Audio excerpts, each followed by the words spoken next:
নমস্কার বন্ধুরা, আমি অরিন্দম চলে আসলাম আজকে এই মুহূর্তে 26,000 শিক্ষকের চাকরি বাতিল মামলা শুনানি নিয়ে। গতকাল আমি ভিডিওটা আপলোড করতে পারিনি, একটু সমস্যা ছিল বলতে বাড়ির পাশে মাইক বাজছিল, সেই সময়তে ভিডিওগুলো কপিরাইট ক্লেম চলে আসবে। তো ভিডিওটা একটু লেটে আমি করে ছাড়ছি, সো ডোন্ট মাইন্ড, কিছু মনে করবেন না। 26,000 চাকরি বাতিল মামলা শুনানি সুপ্রিম কোর্টে, কি বললেন সিনিয়র আইনজীবী? চাকরি বাতিল মামলা শুনানি সুপ্রিম কোর্টে সিনিয়র অ্যাডভোকেট দুষ্মান দাভে জানিয়েছেন, কোনো যথাযথ তদন্ত হয়নি, সবটাই হয়েছে পঙ্কজ বনসনের তথ্যের উপর ভিত্তিতে। প্রধান বিচারপতি সঞ্জীব খান্না ও বিচারপতি সঞ্জয় কুমারের এজলাসে এই শুনানি চলছে। আদালতে এই মামলায় এখনও কোনো সিদ্ধান্ত হয়নি বলে শেষ খবর জানা যাচ্ছে।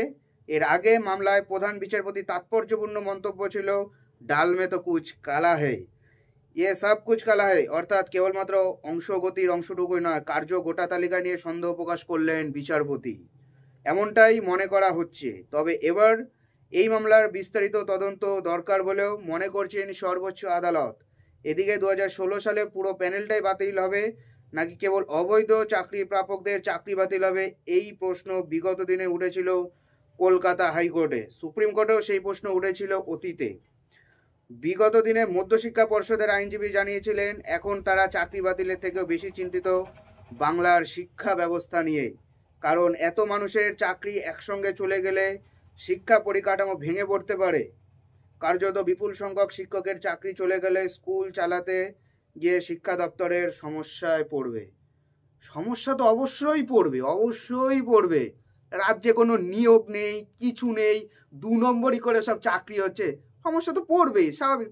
সুপ্রিম কোর্টের এখানে কি আসে যাবে? আমি সেটা আজকে যদি সুপ্রিম কোর্ট পুরো প্যানেলটা বাতিল করে দেয়, যোগ্যদের ক্ষেত্রে প্রচণ্ড পরিমাণ অন্যায় করা হবে, যেটাকে আমি এবং আমার চ্যানেল কোনোটাকেই সাপোর্ট করবে না। 26,000-এর মধ্যে 26,000 অযোগ্য নেই, এদের মধ্যে যোগ্য আছে, একজন থাকলেও যোগ্য আছে। পুরো প্যানেল যদি বাতিল করে দেয়, সুপ্রিম কোর্টের এই বিচারটাকে আমি সমর্থন করব না। একজন যোগ্য হলেও আছে, ঠিক আছে। এইবার কথা হলো, যদি পুরো প্যানেলটাকে বাতিল করে দেয়, স্কুলটাকে কে চালাবে? তার দায় তো আর সুপ্রিম কোর্ট নিয়ে বসেনি। সুপ্রিম কোর্টের যেটা ঠিক মনে হয়েছে সুপ্রিম কোর্ট সেটা করবে, এটা বোঝার দায়িত্ব স্কুল শিক্ষা দপ্তরের। 2 নম্বরই করার সময় মনে ছিল না? প্রশ্নটা তো থাকবেই। এখন যদি কেউ প্রশ্ন করে স্কুল কে চালাবে, আরে ভাই, স্কুল কে চালাবে তার দায়িত্ব সুপ্রিম কোর্টের নয়। কেন রাজ্য সরকার নিয়োগ করেনি? 10টা বছর হয়ে গেল, আজ 10 বছর পর আপার প্রাইমারি নিয়োগ হলো। গ্রুপ সিডি 16 সালের পর আর বেরিয়েছে?